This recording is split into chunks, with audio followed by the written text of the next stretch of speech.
Et ce, pendant 12 mois de l'année. Voilà.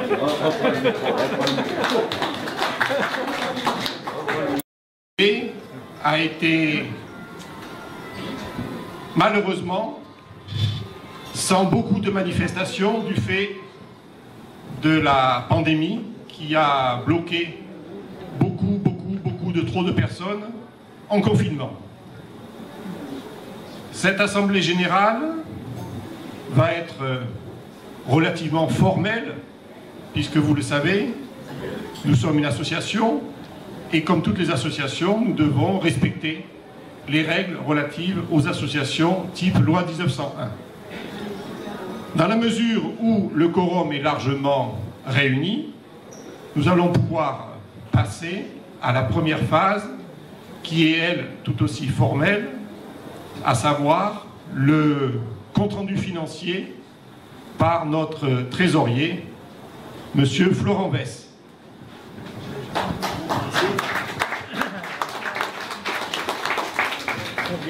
Mesdames, Messieurs, bonsoir. Comme nous l'a annoncé Hervé, il est évident que l'année 2020 a été une année blanche pour nous. Lorsque je dis blanche, c'est parce que nous n'avons rien fait, et au niveau financier, au niveau organisation, rien du tout.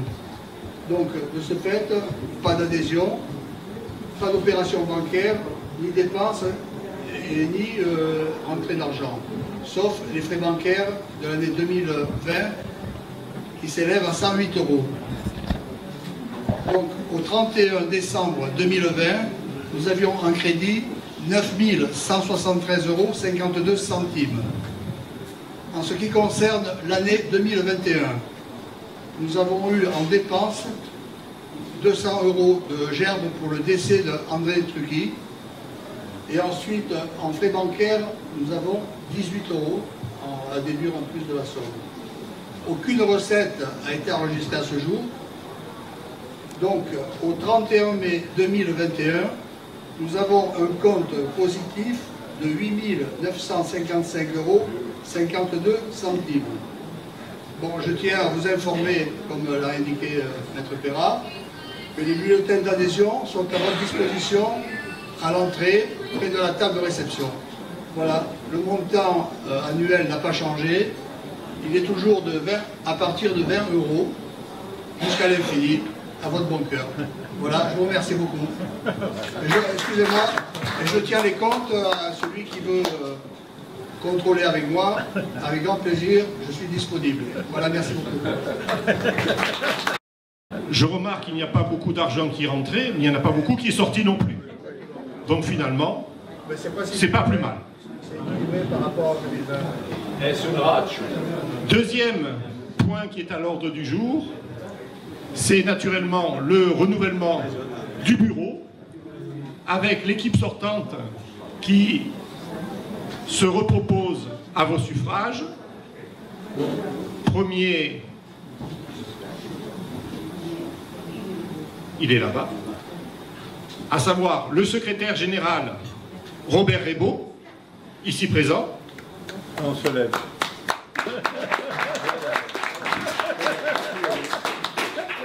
À savoir le trésorier ici présent. Vous renouvelez le bureau. Et je vous en remercie. Troisième point de la soirée, puisque finalement on est aussi là pour se retrouver, mais un peu pour parler politique. Notre ami de longue date, Pierre Mouzon, et notre ami Laurent Mérengone, qui n'est pas encore là, mais qui va pas tarder à arriver. Pour que vous puissiez apprécier les candidats que l'on va proposer au suffrage des Niçoises et des Niçois, je cède la parole à notre président d'honneur, Maître Jacques Perra, pour qu'il puisse vous expliciter un petit peu les raisons pour lesquelles on a fait ces choix que, vu vos acclamations, vous avez par définition également validés. Merci. Il m'a traité, oh l'abruti, il m'a traité devant tout le monde de patriarche. Non mais qu'est-ce que ça veut dire patriarche? Un patriarche, ça veut dire un mec droit sur ses jambes, qui peut s'exprimer encore sans avoir besoin de la technique moderne du micro. Alors, je ne suis pas candidat au renouvellement de mon poste président d'honneur, mais pour les 20 ans qui me restent à vivre, oui, entre 20 et 30, voilà, d'accord, hein, docteur, qu'est-ce que t'en penses?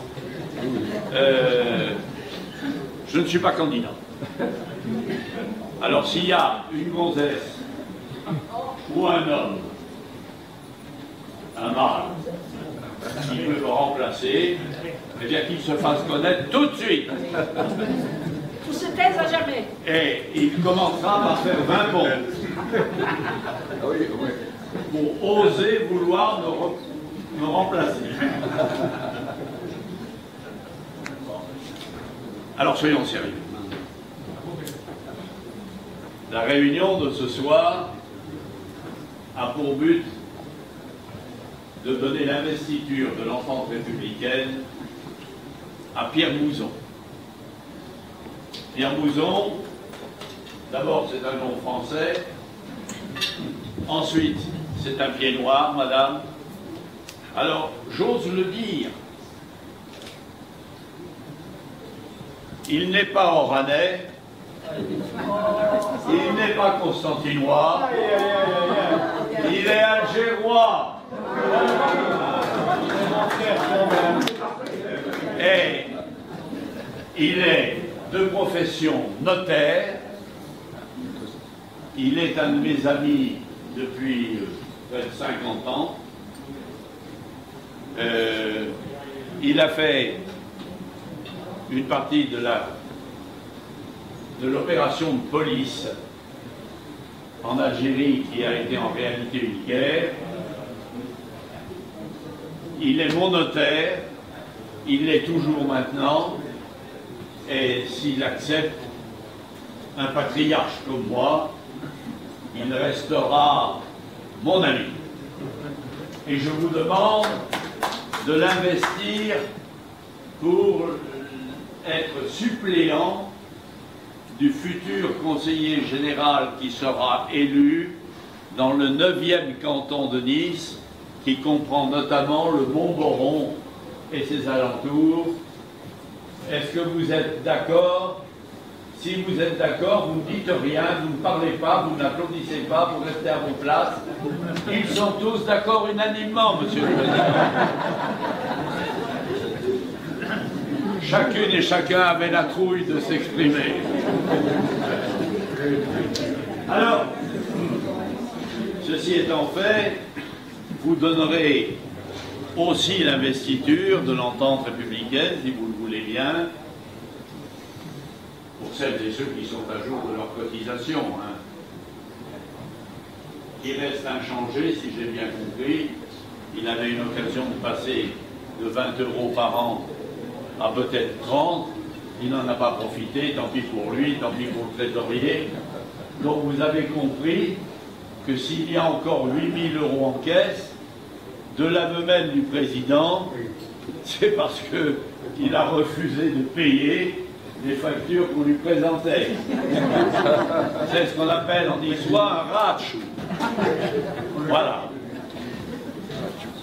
À propos de l'histoire, je ne suis pas niçois.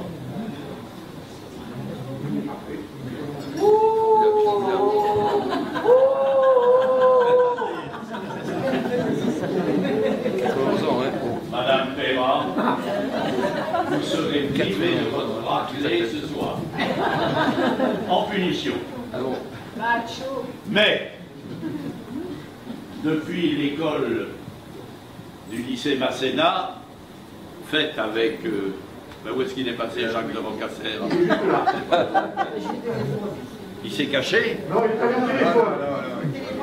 Ah, avec Jacques de Rocasser, au lycée Masséna, il y a 52, J'en connais deux aussi, lycée Masséna, non 60 ans en arrière, j'ai appris l'histoire. À Mandou. Bien j'avais ça. Tout est que si Rakalu Payoun. Bien j'avais tant qu'à la Outada. J'ai appris l'essentiel, les injures. C'est bien. Et on se cognait à la sortie rue des Iréniels parce qu'on ne pouvait pas se battre à l'intérieur du lycée Masséna. Ça, Je me suis battu. c'est quelque chose que le colonel qu'un pilote de chasse devrait comprendre. C'est battu. Si, mais moi j'en suis sûr. Oui, c'est battu. Alors, la raison qui nous réunit, c'est d'abord, il faut que je vous remercie.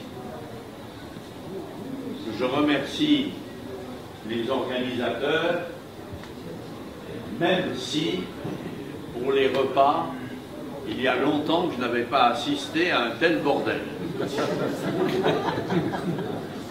C'est le déconfinement. Président, il faudra y veiller. Ensuite, remercier eh bien, vous toutes et vous tous qui êtes venus à cette réunion, une des dernières que je tiendrai sans doute, et pour laquelle vous avez dépassé votre crainte de la Covid. Et je vois là, parmi vous, hormis les membres de l'entente républicaine, je vois un nombre effarant de colonels, hein, mon colonel. Non, il n'y en a pas que deux. Il y a Rébaud, il y a vous, il y a Gélus du Carme, il y a Guérin qui mériterait d'être colonel. Et il y a Béra qui attend ses galons depuis 42 ans. Pour passer capitaine seulement. Oui, je sais, mon colonel. Je sais ce que vous allez dire. Vous n'osez pas, parce qu'il y a votre femme et qu'elle vous oblige à de la délicatesse, ce qui est rare chez vous. Béra m'a emmerdé pendant 13 ans, alors qu'il n'était que lieutenant, et alors que je suis colonel. Et il oubliait de dire que tous les matins, le colonel Rébaud, au garde à vous, je lui présentais mes respects. N'est-ce pas? Non. Eh bien, il a le mérite d'être franc. Je vois là aussi une table. Ah ben voilà, avec le capitaine, ils sont là. Merci d'être venus. Je vois d'anciens parachutistes de l'Union nationale des parachutistes, alors qu'eux retournaient à la base pour voir le coup au maître avec leurs femmes, avec les nôtres aussi d'ailleurs. Et puis, je vois des anciens du cercle parachutiste de Nice. Les meilleurs d'entre nous toutes et nous tous. Et du centre école, M. Arbona, bien évidemment. Et puis, Madame Garboul, vous êtes en retard. 10 pompes pour le retard. Et 10 pompes pour tenter, avec des petites mines la patenaude, de vous faire excuser ou de croire qu'on ne vous a pas vu. Et puis, il y a les pieds noirs. D'abord, moi, qui suis pied noir, Madame la Présidente, Michel Soleil, d'un endroit que les pieds noirs ne connaissent pas. Mon père est né, effectivement, au poste de gendarmerie, car il était brigadier de gendarmerie à cheval, mon colonel. À cheval. Et jusqu'à sa mort, il a tenu à ce qu'on rajoute, au titre de son père, à cheval. De la commune des Trois Palmiers, sur la route d'Alger à Ténès. Et je suis heureux que les Pieds Noirs, les anciens légionnaires, alors, les anciens légionnaires, je vous prie de bien vouloir regarder mon ami Jean Guérin. Jean Guérin, il respecte les couleurs de la Légion. Il a la cravate verte et les chaussettes rouges. Ça, ma capitaine, il faut le faire, hein, quand même. Ce qu'on peut. Alors, ce que je voulais dire, maintenant on en vient à l'essentiel. Jusqu'à quel point elle n'est pas complètement perdue. Sauf si, malgré le chômage, malgré la dette inévitable de l'argent que dispense Monsieur le Président Macron à bourse les unes après les autres, sans avoir l'air de se poser la question, mais quand pourrons-nous et comment rembourser tout cela? Ce que je sais, moi, c'est que le remboursement, on le prendra dans ma poche, dans ma retraite et celle de Monique, bien évidemment. Et puis, il y a l'insécurité. Monsieur le professeur, voulez-vous avoir la gentillesse de vous asseoir à ma table?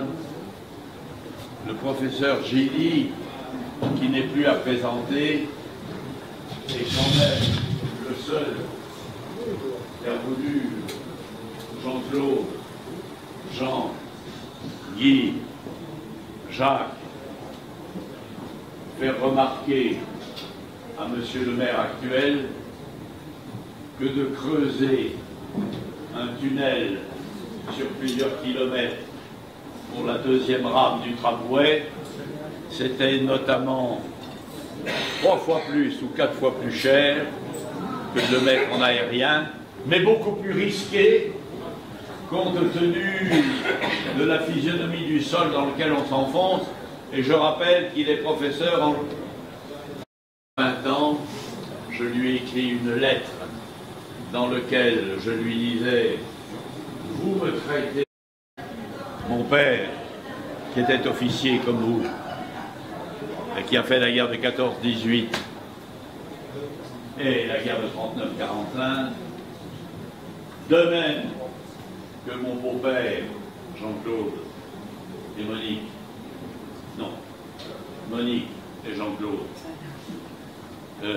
a fait aussi les mêmes guerres, dont il est devenu aveugle de guerre et en est mort. Et je disais à M. Estrosi, voici les états de service de ma famille.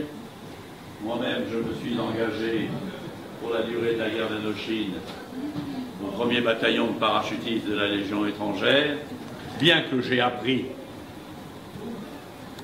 que l'on dit dans l'amicale des anciens de la Légion étrangère maintenant que je ne suis ni parachutiste, ni légionnaire, et que j'ai usurpé tout ça pour me faire valoir. C'est bien ce que vous m'avez dit.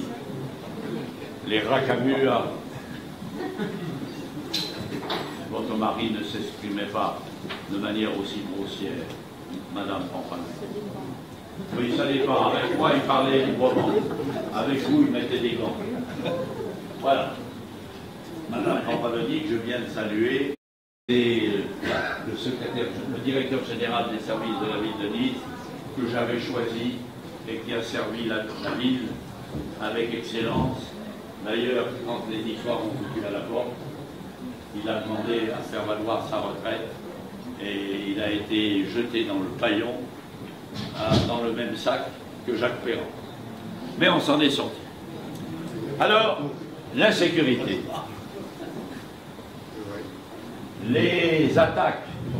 Attendez, je crois rêver. Non mais je crois rêver. En 2020, On a eu la mort de Samuel Paty,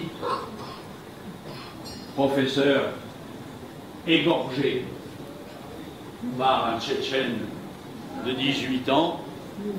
Et 13 jours après, on a eu à la basilique Notre-Dame 3 attaques au couteau qui ont fait 3 morts, cette fois-ci par un jeune Tunisien. Au demeurant, ils sont ridicules, puisque leur chef à tous, leur saint vénéré, Ahmed Oualel, a fait, lui, sur la promenade des Anglais le 14 juillet 2016, 92 morts et 400 blessés, dont certains n'ont plus de bras, n'ont plus de jambes, ou sont même dans des asiles d'aliénés où ils ne redeviendront jamais à une femme ou un homme normal ou normaux. On est en pleine folie. Les forces de police, les forces de gendarmerie, les forces des sapeurs-pompiers, mon colonel, n'osent plus sortir pour faire respecter l'ordre républicain, rappelant qu'ils sont des fonctionnaires au service de la nation, parce qu'ils sont attaqués, parfois tués, parfois blessés gravement, qu'ils soient hommes ou qu'ils soient femmes, par le Coran en marche, dont une partie de la population niçoise, si je lis bien le Nice Matin, accepte encore maintenant de soutenir et d'aller chercher les migrants à la frontière pour les amener chez nous, et on n'est même pas capable, madame le juge d'instruction, mais parce que vous n'êtes plus là, parce que de votre temps, quand j'étais avocat, Hervé, et que je rentrais dans le cabinet de ta femme, mon ex-femme. Oui, enfin, tu as mis 1 an et demi pour réaliser quand même. Hein. J'avais une jolie petite fille. Je savais que je n'avais aucune chance d'avoir un soupçon de clémence de sa part. Et je suis obligé aujourd'hui de lui dire, Madame le juge, Madame la Présidente, vous aviez raison. Eh oui. Eh oui, la justice maintenant se ridiculise par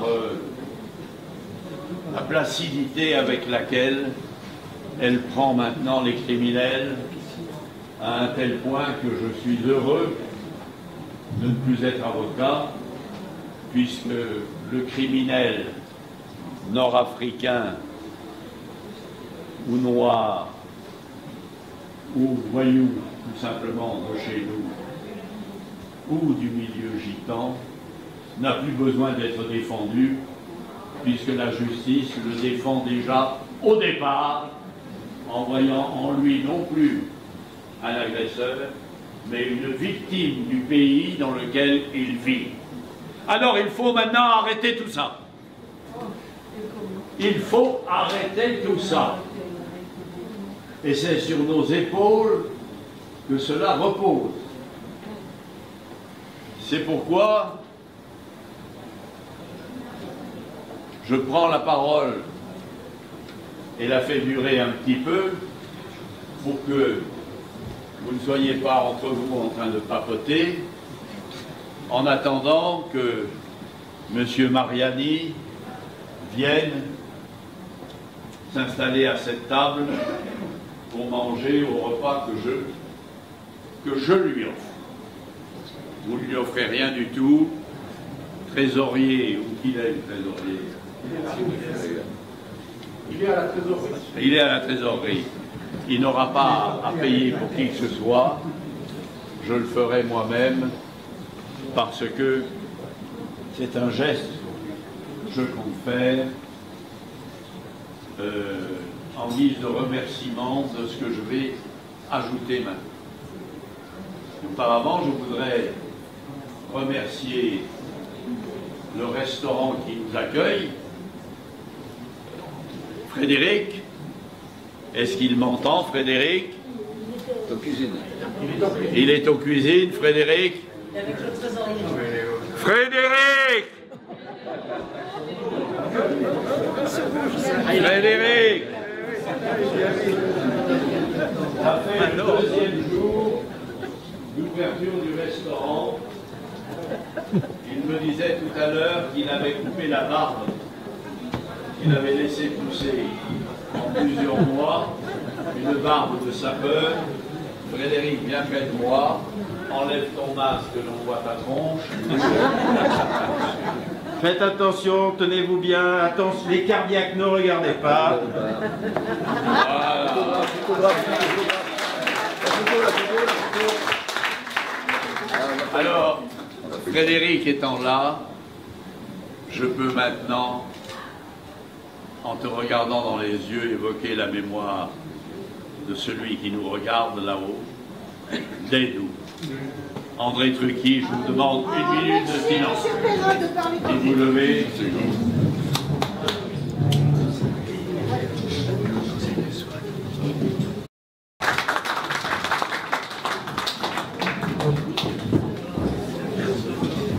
C'est normal, Frédéric.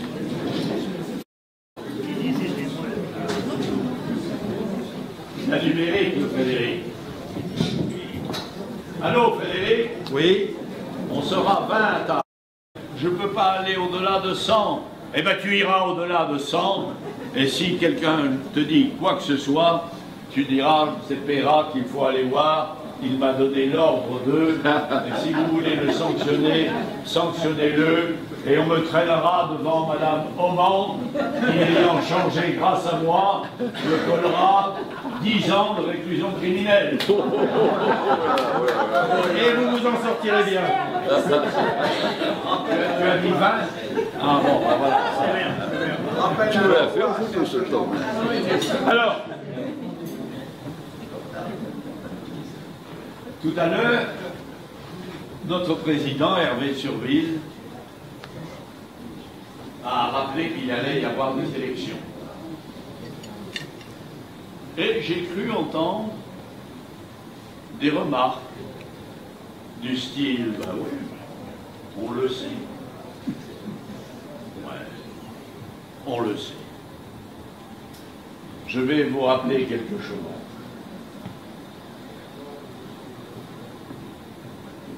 Nous vivons dans un pays qui fout le camp depuis qu'on a perdu l'Algérie. Un certain nombre d'entre nous ont fait cette guerre. Un certain nombre d'entre nous avaient fait la précédente, celle d'Indochine. En Indochine, on avait été vaincu à Dien Bien Phu, mais il restait 100 000 hommes au corps expéditionnaire français qui avaient envie d'en découdre. L'Algérie, c'est pire. On a gagné le FLN. On l'a raccompagné à la frontière. On l'a vaincu. Et on lui a donné l'indépendance. On lui a même donné en prime le pétrole d'Assim et Saoud et le gaz naturel dégelé, dont Churchill, qui était l'ennemi de la France, avait l'habitude de dire « Laissez le coq gaulois creuser avec ses ergots le sable du désert ». Eh bien, à force de creuser le sable du désert, on a trouvé du pétrole et on l'a donné en prime de mariage dans le paquet cadeau qu'un certain De Gaulle, qui se faisait appeler général, on se demande pourquoi, un général qui dans la guerre de 14-18, qui a duré près de 5 ans, n'a fait que 15 jours de combat pour se rendre à l'officier allemand qu'il avait attaqué dans son peloton. Allez, tout est question de là, calme-nous. Je voulais vous dire que la France, vaincue par le chômage, par la dette, par l'insécurité, par l'islamisation galopante, par la désindustrialisation de notre pays, est en plein déclin. Chaque jour, ceux qui ont pour métier de parler le français et payés pour cela, grassement, faut dire entre nous, à la radio, à la télévision, ne parlent même plus notre langue, mais parlent une langue étrangère. Ce n'est pas par extraordinaire que le président des Amériques, Joe Biden, soit venu en Europe pour aller voir qui?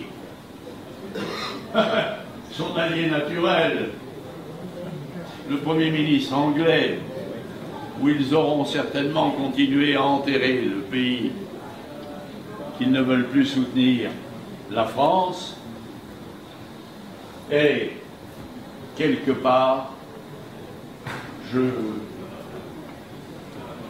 suis foudrage quand j'entends ces gens à la belle prestance, à la belle parole, qui ont mieux de dire un nouveau foyer est advenu, disent un cluster. Qu'est-ce que c'est qu'un cluster? J'en sais rien, moi. J'en ai rien à cirer, j'en ai rien à foutre. J'ai passé des années à apprendre ma propre langue dans toutes ses finesses, et Dieu sait s'il y en a, et dans toutes ces choses strates, car il n'y a pas une personne d'entre vous qui saurait parfaitement conjuguer l'imparfait du subjonctif ou qui pourrait ne faire aucune faute sur les accords avec le verbe avoir, pas le verbe être. Ça, c'est facile. Vous le savez aussi bien en genre. En genre. En genre. Mais quel genre? Quel genre? Quel genre? Le genre masculin? Le genre féminin? Mais c'est pareil. On se ressemble. Vous, les femmes, vous en avez une paire. Et nous, on en a une paire un petit peu plus haut. Ah oui, bien sûr. On est tombé en pleine folie, mais en pleine folie meurtrière pour les habitants de ce pays, pour la France. Ah, je ne suis pas comme M. Macron.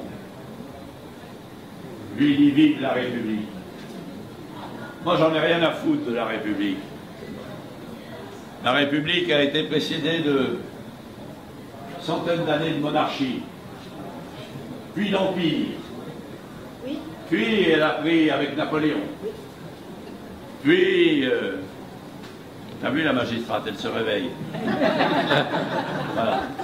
Elle se réveille quand on tombe dans quelque chose à laquelle elle tient. Oui. Et j'y tiens. C'est-à-dire Napoléon Bonaparte. Absolument. Ce révolutionnaire honteux qui a fait l'esclavage. C'est ce que l'on nous mouline. Et moi, le vainqueur d'Eylau, le vainqueur d'Austerlitz, on y est allé avec mon épouse. Oui, bien sûr, j'imagine.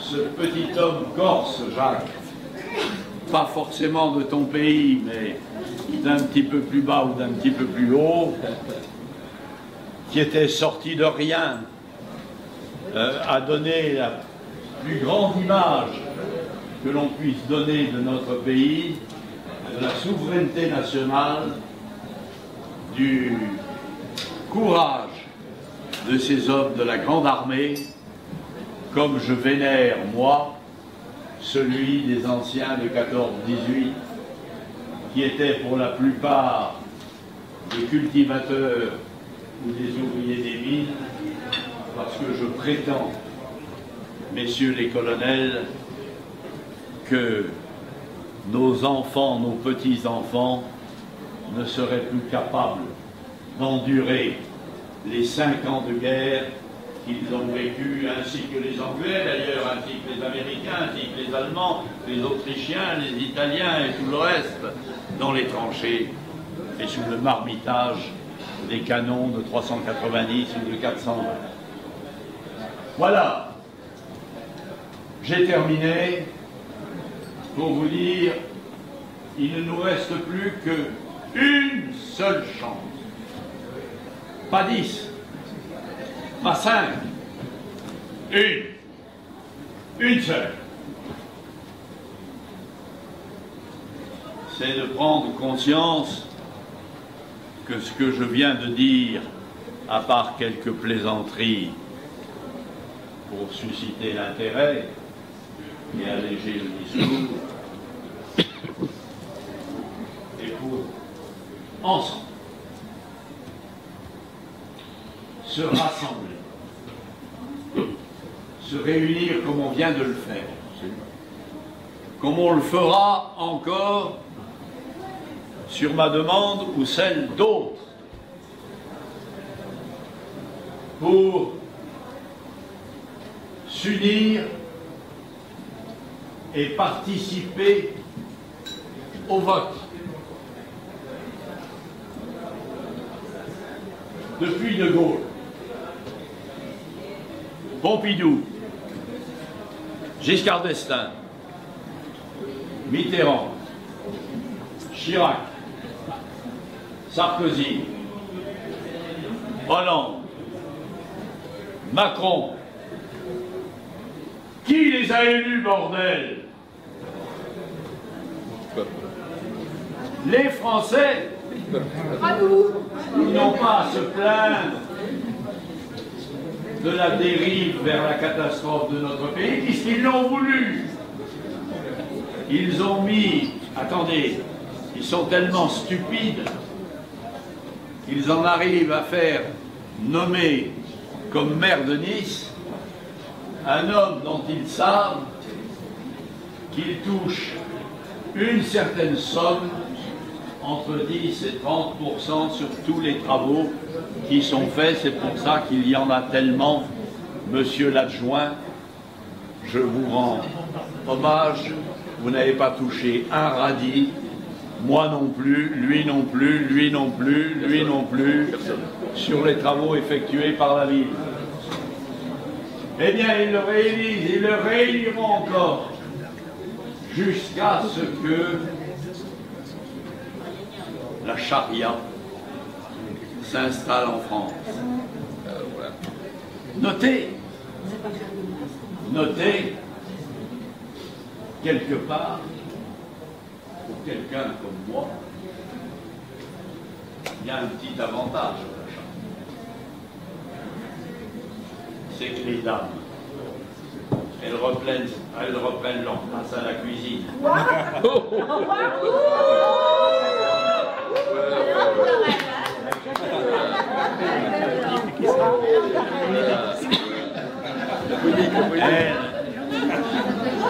La femme musulmane, les pieds noirs le savent, parce que quelque part, ce n'est pas le FLN qui a fait s'enfuir le pied noir. C'est eux qui sont partis parce que leurs femmes ont bien compris que dans la société musulmane, elles allaient retrouver une place totalement soumise à leur maître naturel que Dieu a fait pour les conduire, pour les protéger, pour les nourrir, pour les soigner. Enfin, tout ce que j'endure, moi, depuis des années. Il est bon. Allez.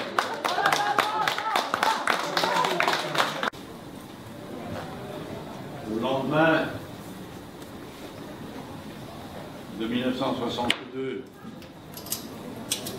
date, Madame le Président, que vous connaissez bien,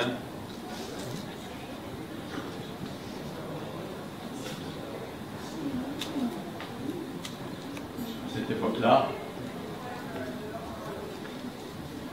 un certain nombre de gens, officiers, sous-officiers, hommes de troupe,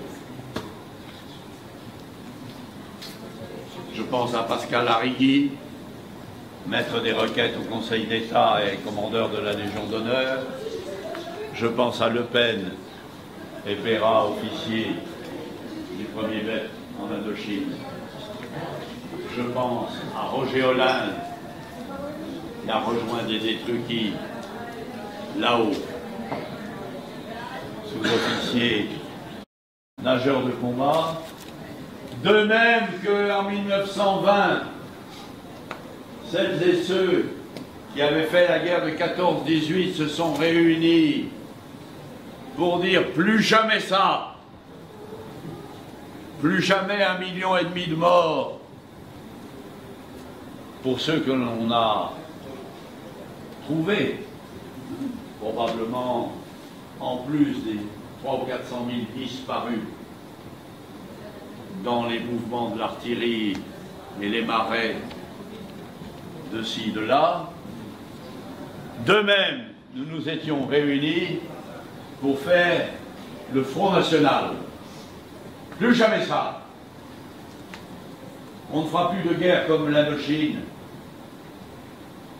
où l'on quittera le champ de bataille parce qu'on a perdu une bataille. On ne fera plus d'opérations de police, qu'on n'avait même pas le courage d'appeler une guerre pendant 7 ans en Algérie pour donner à nos adversaires le pays et ses richesses, alors que nous les avions vaincus, malgré les égorgements qu'ont dû subir les pieds noirs. Car, souvenez-vous bien, la guerre de France de l'islam a commencé en Algérie de la même manière, par des égorgements, par des meurtres. Nous sommes partis, 3, de la Corpo de droit en Indochine. Nous sommes revenus tous les 3, et l'un de nous 3, Pierre Petit, a été égorgé dans les rues d'Alger. Comme le professeur Paty, comme les fidèles de la basilique Notre-Dame et comme le sacristain, et comme peut-être l'une ou l'autre d'entre vous demain. Si nous n'y prenons pas garde, si on préfère rester à la maison que d'aller voter, si on ne trouve pas le candidat qui a la gueule qu'on voudrait qu'il ait, on ne trouve pas le candidat ou la candidate qui n'est pas tout à fait le discours que l'on voudrait, si l'on fait le ficanas entre un tel et une telle, je réprouve toutes celles et tous ceux à titre personnel et je ne vous invite pas à me suivre. L'Entente républicaine est un groupement que nous avons fondé à quelques-uns avec des gens de droite, du centre et de gauche. Donc je ne peux que vous dire ce que moi je vais faire.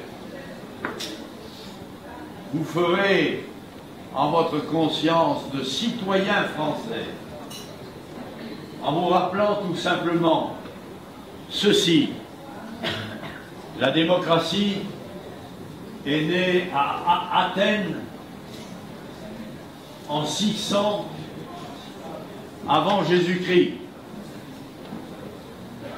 C'est Solon le sage, qui était de la haute aristocratie athénienne, en charge des affaires civiles de la mairie d'Athènes, qui a écrit la fameuse loi que nous suivons maintenant, de la Demos Kratein, de la démographie. Kratie. Demos, le peuple, Kratein, diriger, conduire. La démocratie, c'est ça.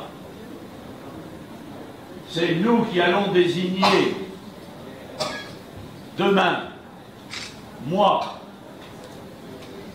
Thierry Mariani, à la région, contre ce voyou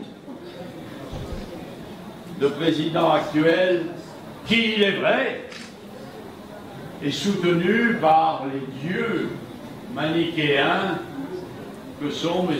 Falco et Estrosi. À la porte, vous avez fait assez de mal comme cela. On va tenter une autre voie, celle qui monte à l'heure actuelle. Devant les événements, une partie des citoyens semble avoir compris et l'ont dit un petit peu partout que Macron est en baisse. Par contre, malgré d'autres défauts, Marine Le Pen et le Rassemblement national sont en hausse. Eh bien, c'est la carte que je jouerai. Même si tout ne me convient pas tout à fait, peu importe. Le seul mouvement, le seul parti politique, les seules personnalités qui aient compris qu'il fallait faire la guerre qu'on a mal su faire en Indochine, que l'on a su bien faire, sauf pour le résultat, en Algérie, eh bien, moi, j'irai voter pour le Rassemblement national, comme je n'ai de le cesse de le faire depuis des années.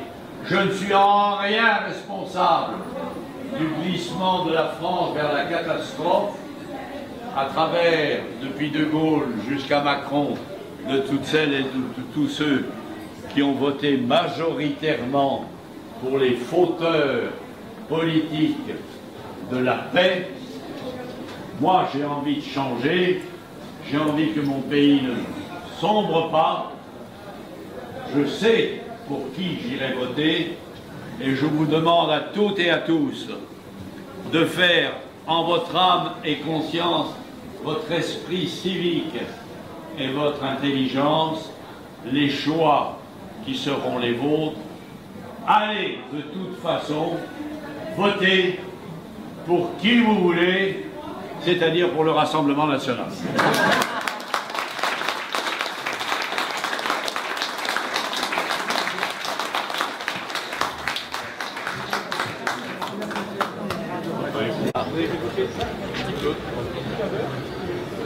Michel Zelensky.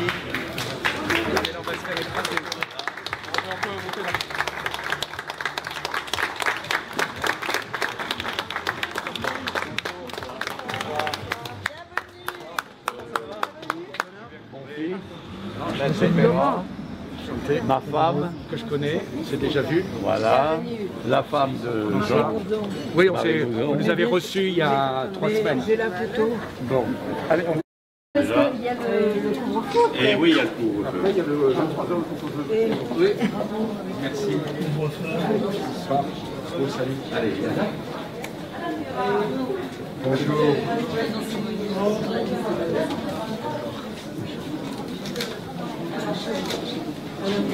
On peut peut-être enlever le masque pour les photos. C'est sur une opération pour des éoliennes que l'uselier a poussé. Super, je vais essayer de te présenter quelqu'un. On ne mangera pas à notre table. Merci. Je connais bien un professeur de géologie, Éric Gilly, qui est un opposant farouche d'Estrosi. Je vais te le présenter. Il voudrait te parler de 2 ou 3 dossiers importants. Okay. Pas maintenant, il n'a pas le temps. Mais tu repars de Nice quand? Bonjour messieurs, dames. Ça va? C'est un de ses employés. Oui, il s'appelle Ludovic. Ludovic, c'est marqué. Voilà. Non mais on sait lire, hein. Ah ben excusez-moi. Non. C'est patriarche. Non. Pas sur la gueule. Hein. Pas tout de suite, on fait les élections. 20 pompes, Ça te fait rire, toi. 20 pompes. Bon, 40 pompes, a dit Hervé Zion. Pas de problème. Tu lui fais faire. Pas de problème. Allez, on va se translater. Demain, nous sommes... Allez, Thierry.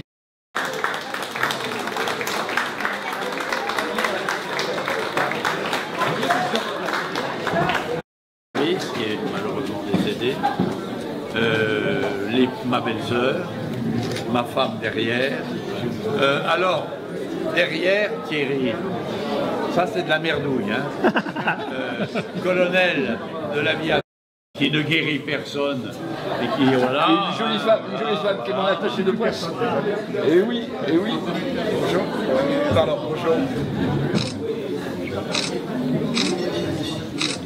Bon, allez, viens. Où est Eric Gilly?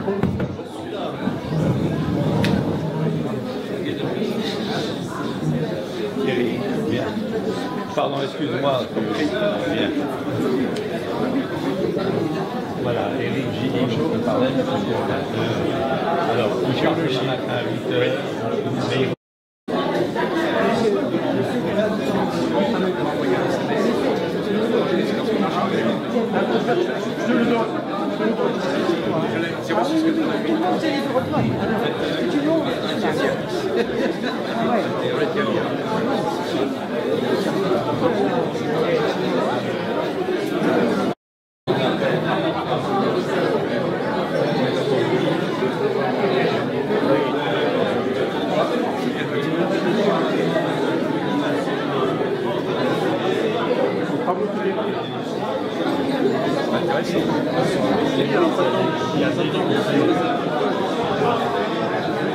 Envoyez-moi la coupure à l'arrivée.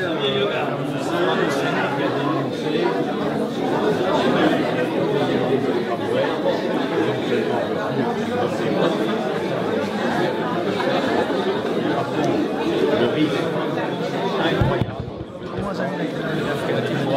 à cause du sous-sol de la ville de Lille.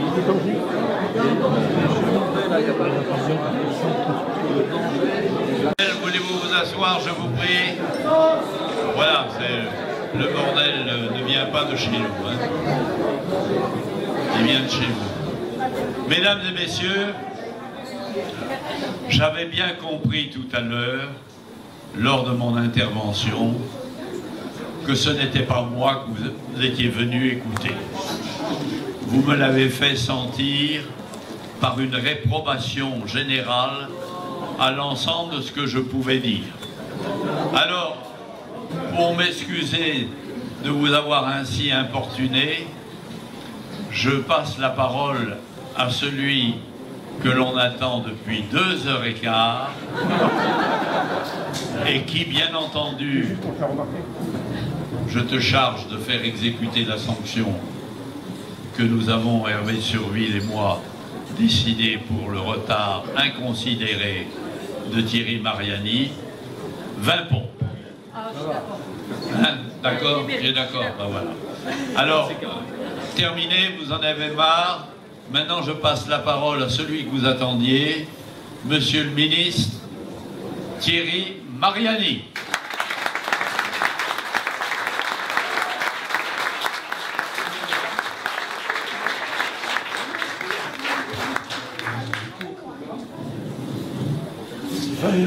Bien, il paraît que je vous ai fait attendre 2h15. On m'avait dit que c'était un peu plus tôt, mais malheureusement, cher maître, j'ai été un peu bloqué puisque nous étions dans les embouteillages. Je sens que je vais me faire allumer. Je ne sais pas pourquoi. C'est la faute à Esposito. Alors, il se trouve que Thierry Mariani est un ancien vice-champion de France de lutte gréco-romaine. Eh bien, je t'attends au tournant. En attendant, il faudra que je fasse les 20 pompes. Mais ça, je pense que je peux encore y arriver.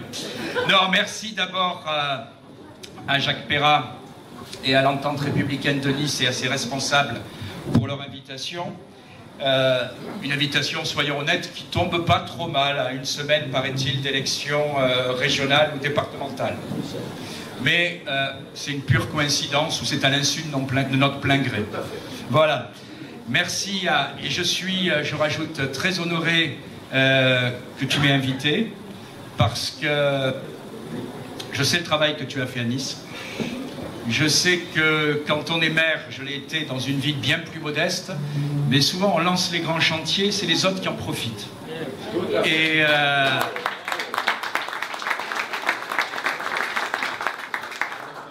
je peux te dire quand même qu'un certain nombre de Niçois que j'ai rencontrés savent attribuer à Jacques ce qui est à César, et qui est à Jacques aussi. Et puis nous étions il y a quelques jours à Fréjus, où il y a les monuments aux morts des troupes de marine. Absolument. Et des morts d'Indochine, à l'occasion justement de la journée de mémoire aux combattants d'Indochine, où j'ai appris, je ne savais pas que la tombe du général Bijard était là-bas.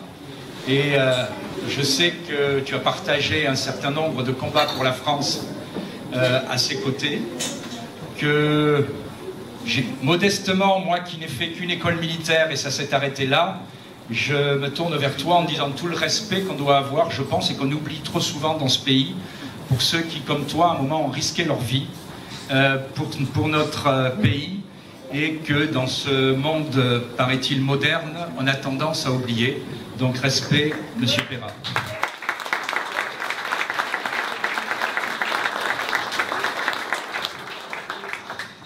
Voilà, je voudrais aussi, bien sûr, mais vous la connaissez, saluer Alexandra Masson.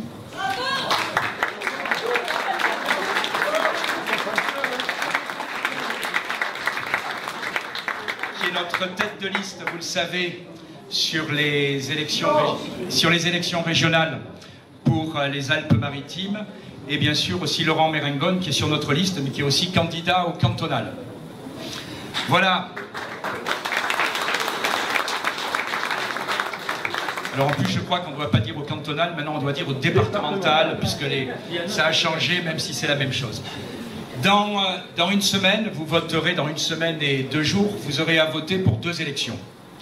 Je ne vous parlerai pas des élections départementales, celles-ci sont dans le cadre classique que vous connaissez, mais je voudrais simplement dire en mon nom et en celui d'Alexandra et de tous ceux qui sont sur notre liste, quelques mots. Quand je regarde les télés nationales, j'ai l'impression que la moitié de la France, c'est Provence-Alpes-Côte d'Azur. Parce que l'attention des journalistes est focalisée sur notre région, parce que ce sera une région où le résultat peut, à mon avis, enclencher un changement pour la France. On est dans une situation qui est totalement inespérée, soyons honnêtes. J'aurais jamais cru qu'avant le premier tour, on serait dans cette situation. Inespérée, pourquoi? Parce que d'abord, on peut être aidé de temps en temps par les erreurs de ses adversaires.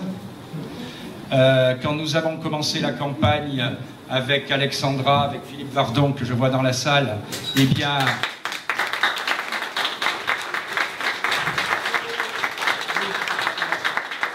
on avait commencé cette campagne en disant on aura 2 listes de macronistes contre nous.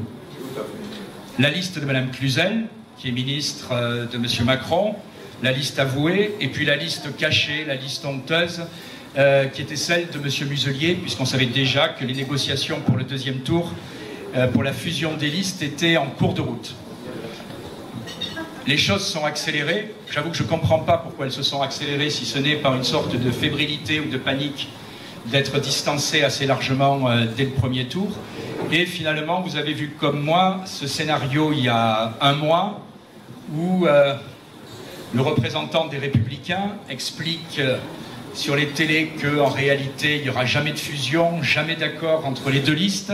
Et 4 jours après, c'est le Premier ministre qui annonce lui-même, dans le journal du dimanche, qu'en réalité, les 2 listes fusionnent. Et aujourd'hui, maintenant qu'on a ces 2 listes devant nous, enfin plutôt 7 listes fusionnées devant nous, on s'aperçoit que la supercherie dépasse ce qu'on croyait. Puisqu'au départ, on nous a dit qu'il y aura 15 membres d'En Marche sur la liste. Après, Renaud Muselier a dû trouver que ça faisait beaucoup, il a dit 7. On ne sait pas pourquoi, en 3 jours, c'est passé de 15 à 7. En réalité, si vous allez sur nos réseaux sociaux, on démontre 1 à 1, qu'en réalité, ce sont 38 soutiens d'Emmanuel Macron qui sont présents sur cette liste. Parce qu'on peut être un soutien du président sans être en marche. Vous en avez un bon exemple à la tête de votre ville. Et je rajoute que... Vous en avez un bon exemple à la tête de votre ville, de Renaud Muselier. Vous en avez un autre exemple, sans descendre plus loin dans la liste, tout simplement, par exemple, dans les Hautes-Alpes, où la tête de liste, Mme Aimé Wood, soutient ouvertement M. Macron. Je ne vais pas vous détailler les 38 noms, mais ce qui est intéressant, c'est quoi? C'est d'abord que si Renaud Muselier gagnait, un tiers de ses élus seraient issus d'En Marche. Et d'En Marche ou de la galaxie de Macron. Parce que quand on me dit on n'est pas En Marche, mais on est au Modem ou on est à Agir, on sait très bien que ça veut dire la même chose à la sortie dans les urnes. Et puis surtout, ce serait une majorité qui serait l'otage de ces 33 personnes qui seraient élues. Parce que quand vous gagnez une élection avec une dizaine de sièges d'avance, c'est ce qui risque de se passer quel que soit le gagnant, en réalité ça veut dire que si vous avez 33 du camp adverse dans votre liste, eh bien vous êtes tenu à chaque délibération de négocier, éventuellement de céder de temps en temps, et on n'est pas un président, on n'est pas une majorité qui a les mains libres. Et aujourd'hui, en plus, on apprend dans ces 2 derniers jours qu'on peut même avoir pire. C'est-à-dire, quand on entend M. Attal ce matin, porte-parole du gouvernement, très proche de M. Macron, dire que finalement le front républicain, c'est vrai, c'est dépassé, et il est exact que ça ne marche plus et que les Français ont compris que c'était une supercherie, on peut faire des accords techniques. Alors c'est quoi un accord technique? C'est, on met sur la même liste tout le monde, communistes, socialistes, républicains, supporters de M. Macron, et c'est une hypothèse qui aujourd'hui n'est absolument pas à exclure. M. Félizia expliquait tout à l'heure, je crois que c'était à BFM, qu'il était harcelé par le cabinet de M. Muselier. C'est vrai qu'avec 212,85 membres de son cabinet, il y a de quoi harceler, pour rentrer en contact et pour commencer les discussions. Donc cette élection peut nous révéler, j'allais dire, une nouvelle surprise. Mais ce qui est sûr, c'est que même s'il n'y a pas de fusion, déjà Renaud Muselier ne sera pas un élu de droite. Ce sera un élu dans les mains d'Emmanuel Macron parce qu'il sera tenu. Et si en plus, au 2e tour, il devait prendre une dizaine ou une quinzaine, l'avenir nous le dira, de représentants de la gauche et des écologistes, il serait, j'allais dire, doublement tenu. A l'inverse, notre liste de 123 personnes est une liste qui ne changera pas entre les 2 tours. Vous me direz, personne ne veut s'allier avec nous, donc ça facilite les choses. Mais ça facilite aussi la cohérence. C'est-à-dire que ce sera la même liste au 1er tour et au 2e tour, de candidats qui sont issus majoritairement du Rassemblement national, mais qui sont issus aussi d'autres formations, ou qui sont issus du monde socio-professionnel, simplement qui sont d'accord sur le constat tragique qui est celui de la France en ce moment, et j'allais dire inquiétant, qui est celui de notre région. Et donc, avec Alexandra, avec tous ceux qui sont sur cette liste, je ne vais pas tous les citer, mais j'en vois un certain nombre dans cette salle, nous partageons le même programme, et sachez surtout que si nous sommes élus, ce sera pour faire un pacte comme au rugby où on prend des coups, j'en sais quelque chose depuis quelques jours, et où en réalité on peut aussi les rendre, et où aussi on peut, en tout cas, on est unis quand il s'agit de voter et de décider dans l'intérêt de la région. Voilà. Je ne vais pas, parce que je pense que vous avez faim, puisque j'ai déjà 20 pompes à faire, rajouter un trop long discours, mais notre programme, vous le connaissez, on nous dit la région n'est pas compétente en matière de sécurité. C'est faux, on est compétent en matière de transport, on est compétent en matière de lycée, on est compétent en matière d'aide aux communes, et quand on cite le bilan, par exemple, de cette majorité sortante, on a aujourd'hui un président qui nous sort des chiffres les plus farfelus ou ceux qui l'arrangent. Quand on dit, et c'est pas nous qui le disons d'ailleurs, quand le Figaro, journal respectable, quand le Figaro publie que les agressions et les actes de violence entre 2018 et 2019, en une seule année, dans les trains et dans les gares, ont augmenté de 72%, ça veut quand même dire qu'il y a un problème. Alors Renaud Muselier a toujours une solution, dans ce cas-là il rajoute l'année 2020, et il dit non, non, ça a baissé. C'est sûr, je vais vous faire une confidence, quand à cause du Covid, les trains ne circulent pas, il n'y a pas d'agression dans les trains. Et donc, si vous mélangez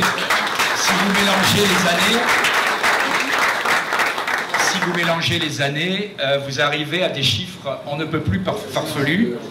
Et donc, nous prenons la dernière année, qui est l'année la plus récente, on peut aussi remonter à il y a 20 ans, et nous disons qu'il y a un véritable problème de sécurité dans ce qui est la compétence de la région, à savoir les TER et les gares. Et nous avons dans notre programme la volonté de porter la police ferroviaire à 500 agents. Je vous rappelle qu'il y en a une centaine à l'heure actuelle. Pourquoi 500? Ce n'est pas un chiffre qu'on a choisi comme ça, c'est parce qu'en réalité, ça correspond à population équivalente à ce qu'il y a en Île-de-France. Deuxièmement, pour les lycées, quelle a été la solution aujourd'hui utilisée par Renaud Muselier? C'est ce qu'on appelait avant sous la gauche les grands frères, ce qu'on appelle maintenant plus pudiquement les médiateurs, c'est joli, où en réalité c'est des jeunes sympathiques, des fois qui essayent de faire le maximum, mais qui n'ont aucune formation.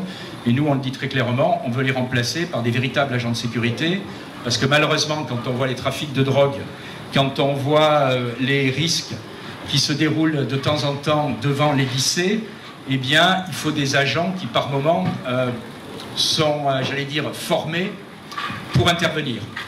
Troisièmement, nous disons sur la sécurité que nous voulons très clairement aider les communes. Aider les communes en disant que nous mettrons à chaque fois qu'il y aura un investissement d'1 euro pour la sécurité, des gilets pare-balles, etc. J'ai vu votre maire préféré, M. Estrosi, dire « Mon Dieu, c'est n'importe quoi, c'est 1200 millions, si ma mémoire est bonne, de dépenses. » Je suis désolé, on n'a jamais dit qu'on allait payer les polices municipales. On dit qu'on mettra chaque année une enveloppe de 20 millions pour aider les communes en matière d'investissement. Et dernier point, enfin, on a dans notre programme aussi de faire en sorte que dans chaque train, après 21h, il y a un wagon sécurisé où tous ceux qui se sentent menacés, en difficulté ou qui veulent être rassurés pourront être dans ce wagon, qu'ils soient ou qu'elles soient hommes ou femmes, et en mettant un membre de la police ferroviaire dans ce wagon. Rapidement pour le volet de sécurité, ce qui est extraordinaire quand même dans cette campagne, c'est qu'on a commencé avec Renaud Muselier nous disant la sécurité, c'est pas de la compétence de la région. Et puis moi, c'est lui qui parle, moi j'ai fait adopter un plan pour la sécurité. Alors c'est vrai, il a fait adopter un plan pour la sécurité. Il a fait adopter un plan pour la sécurité en février dernier, c'est-à-dire quasiment après 5 ans et 10 mois de mandat, qui couvre la période 2021-2026. Je crois que c'est son côté un peu macronien, parce que si vous regardez, Macron est spécialiste des plans qui commencent maintenant et qui finissent en 2028-2032. On peut promettre n'importe quoi, ça évite de faire le constat qu'on n'a pas fait grand-chose avant. Je rajoute que la seule réalisation, vous êtes bien placé à Nice pour le savoir en matière de sécurité, ça a été ce qui tenait tant à cœur à Christian Estrosi, c'était les portiques de sécurité qui ont quand même coûté 6,9 millions à la région et qu'il a fallu ensuite démonter tellement ça engendrait de problèmes. Je ne dirais pas le nom d'un chef d'État qui avait eu une phrase du candidat à la présidence de la République, mais ça a marché, qui en 1995 disait « Ma démagogie vous surprendra ». C'était un certain Jacques. Et là, je vois qu'il s'en inspire, parce qu'après avoir dit que la sécurité n'était pas dans ses compétences, on a eu l'épisode quand même où il nous dit « Je vais construire 1500 places de prison ». Je le dis tout de suite, on ne construira pas, si nous sommes élus, des places de prison, c'est le rôle de l'État, c'est aux finances de l'État de payer. Et puis, on s'est dit, mais combien ça coûte 1500 places de prison? On est allé sur Internet, vous pouvez faire l'expérience, il y a 2 ou 3 évaluations, elles sont entre 200 000 et 260 000 euros la place. Voilà, et donc si vous calculez, alors comme on est de bons garçons, ou de bonnes filles, on a pris l'évaluation la plus basse, celle de l'Institut Montaigne, qui est un think tank de droite modérée.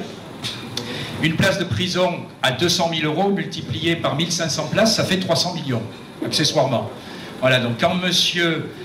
Muselier, M. Estrosi disent on va construire 1500 places de prison, ça ne fait que 300 millions, c'est-à-dire le coût de 5 à 6 lycées. Ce qui est absolument pas sérieux. Et puis on a eu le dernier épisode en date aussi il y a quelques jours. Renaud Muselier à la frontière pour bloquer la frontière avec la PAF. J'ai cru qu'il allait bientôt être à Génération Identitaire. Et qu'il nous a expliqué qu'il allait aider la police de l'air et les frontières à bloquer les Alpes et à faire en sorte qu'il n'y ait plus d'immigration incontrôlée. Il suffisait simplement, quand il était député européen, qu'il ne vote pas ce qu'il a fait, le plan de répartition des migrants dans les différents pays et dans les différentes régions, ce qu'il a voté et ce que nous n'avons jamais voté.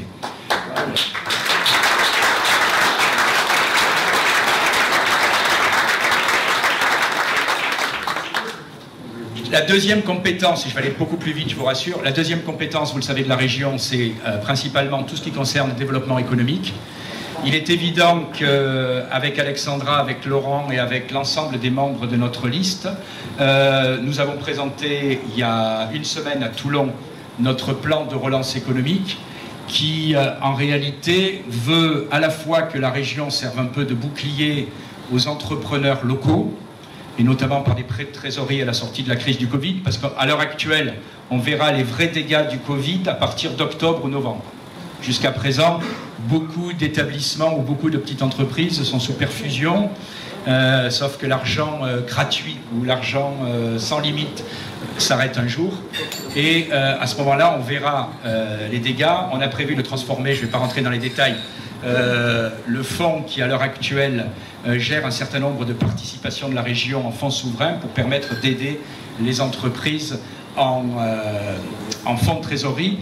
Mais surtout, deuxième, et je m'arrêterai là, si vous voulez être plus curieux, vous avez notre programme sur Internet. Je voudrais insister sur le fait qu'on souhaite privilégier les entreprises de la région. Alors on peut le faire, et par moment, il suffit de regarder certaines régions qui ont fait des choses pas si mal.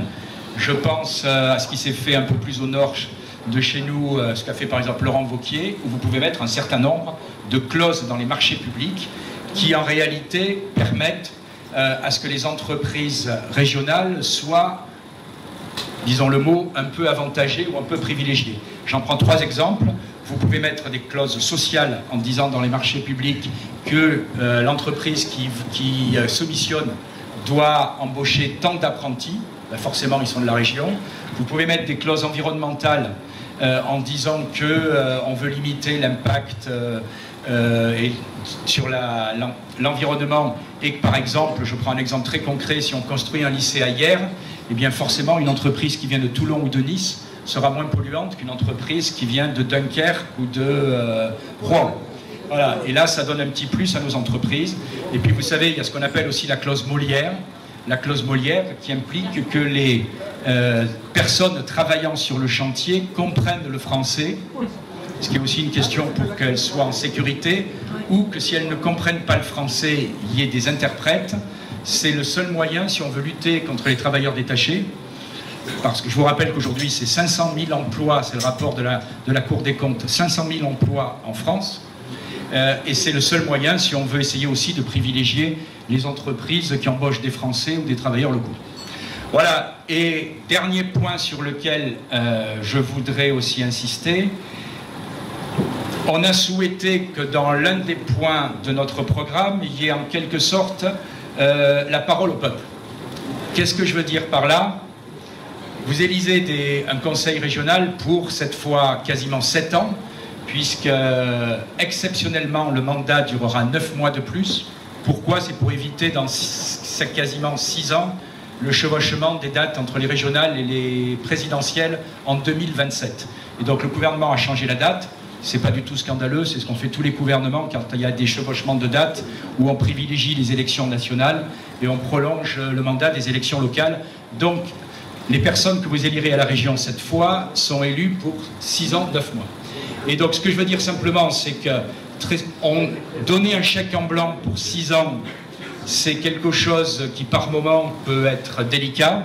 Et on a mis clairement dans notre programme l'accès au référendum d'initiative populaire qui est prévu par la loi, puisque je vous rappelle que la loi dit que si vous avez 10% des électeurs qui demandent un référendum, la région peut soumettre cette question. Nous prendrons l'engagement de soumettre cette question. Et deuxièmement, aussi en disant très clairement que s'il y a des questions qui nous semblent primordiales, eh bien on les soumettra aussi au référendum. Je vous prends qu'un exemple qui vous touche à Nice, c'est qu'en réalité la région, pour faire diminuer son investissement, vend ses parts dans l'aéroport de Nice. Ça a fait rentrer 80 millions dans les caisses, mais en réalité, c'est l'ancien ministre des Transports qui vous parle, même si en ce moment on sait qu'il y a un creux dans le transport aérien. Le transport aérien reprendra. Les aéroports, c'est quand même un investissement rentable qui rapporte. Et là, si vous le permettez, on a vendu les bijoux de famille qui manqueront au suivant. Et à mon avis, c'était une grave erreur politique qui a été décidée sous la pression de Christian Estrosi. S'il y a des choix vraiment importants à faire sur le patrimoine de la région, on consultera les habitants de cette région. Je précise que quand j'ai été maire à 16 ans, j'ai fait 2 référendums locaux et que c'était aussi le meilleur moyen de trancher certains sujets qui étaient, y compris pour, je pensais au plan de circulation, y compris pour la majorité, des sujets délicats. Voilà, je ne veux pas m'étendre trop longtemps, mais c'est aussi une élection, pour finir, politique. On ne va pas se le cacher. On nous dit, vous voulez en faire un laboratoire, un tremplin, etc. Je ne veux pas en faire ni un laboratoire, ni un tremplin, on veut en faire une vitrine. Une vitrine, c'est de montrer que, par exemple, comme c'est le cas à Fréjus, comme c'est le cas au Pontet, comme c'est le cas à Camaret, qui étaient les 3 villes qui avaient été gagnées par le Rassemblement national il y a 7 ans. Je n'ai pas coupé la sonnerie, excusez-moi. Les 3 villes qui avaient été gagnées par le Rassemblement national il y a 7 ans dans cette région, et les 3 maires ont été réélus parce que les habitants ont compris que la démocratie ne s'arrêtait pas, que le ciel ne se couchait pas, et que les oiseaux continuaient à chanter, quelle que soit la couleur des maires. Et ce qu'on veut en faire simplement de cette région, c'est une vitrine pour montrer qu'une autre politique est possible. Et qu'en réalité, les présidents qui se sont succédés depuis une vingtaine d'années font quasiment la même politique, à quelques nuances près, ou j'allais dire à quelques clients près, qui changent de temps en temps. Mais c'est aussi un symbole avant les élections présidentielles. Voilà. Je pense qu'aux prochaines présidentielles, et je le dis d'autant plus librement que je ne suis pas membre du Rassemblement national, la meilleure candidate reste Marine Le Pen. Et qu'aujourd'hui...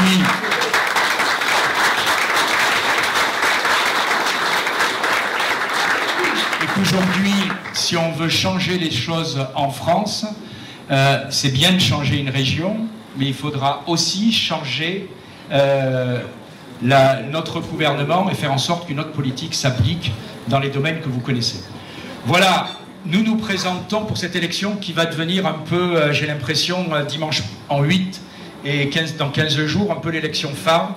Alors ça a un avantage d'être l'élection phare et la plus médiatisée, c'est qu'on parle de vous, mais ça a un inconvénient, c'est que ça mobilise aussi tout le monde contre vous. Et je vous invite vraiment à, si vous voulez nous aider, à mobiliser tous ceux dans votre entourage qui peuvent aller voter, parce que chaque voix comptera, surtout si on a une fusion générale, ce qui serait une première en France, mais de tout le monde contre nous. Je crois que c'est la meilleure manière, si on gagnait dans ce schéma-là. J'avoue que je suis un peu masochiste, c'est le schéma que je préférerais, parce que je trouve que gagner contre tout le monde, c'est plus sympathique que gagner en triangulaire. Et ce serait l'occasion de montrer que les Français en ont vraiment assez. Et qu'en réalité, ce qu'on entend le plus souvent sur les marchés, c'est 2 choses. D'abord, l'électorat de droite traditionnel, auquel j'ai appartenu, puisque je suis resté 42 ans dans un parti que vous connaissez, qui aujourd'hui se sent trahi par les alliances qu'ont passé Renaud Muselier et qu'a avalisé la direction des Républicains, et qui sentent surtout qu'ils sont conduits dans une dizaine de mois à se retrouver comme étant les supplétifs de M. Macron au 2e tour. Et notre candidature, elle est ouverte bien sûr à ceux qui votent traditionnellement pour le Rassemblement national, mais comme je le disais tout à l'heure, à tous ceux qui tout simplement se retrouvent dans les valeurs de droite. Voilà, quel que soit le parti auquel nous avons appartenu ou le parti où nous n'avons jamais appartenu, ce qui compte dans ce moment, je pense, c'est de faire en sorte que la France retrouve une voie où l'immigration est à nouveau, j'allais dire, maîtrisée, où la sécurité s'applique vraiment. Moi, je suis très surpris, on m'a expliqué jusqu'à présent que quand on agressait un policier, il fallait beaucoup de temps pour que ça passe en justice. Je constate que quand c'est une gifle condamnable contre le président de la République, en 4 jours, c'est réglé et le type se retrouve au trou pour 4 mois. Voilà. C'est dommage que ça ne s'applique pas quand les agressions sont contre les pompiers, les policiers, les gendarmes ou un simple citoyen.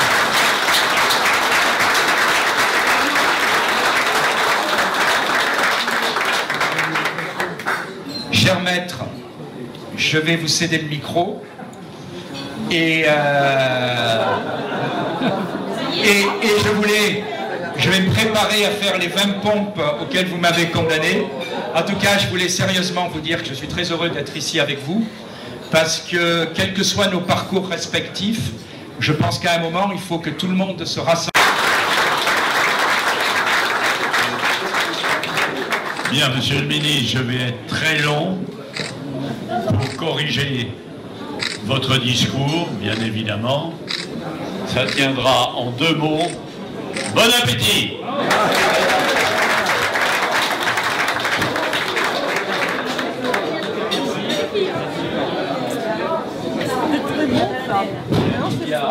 C'est ça.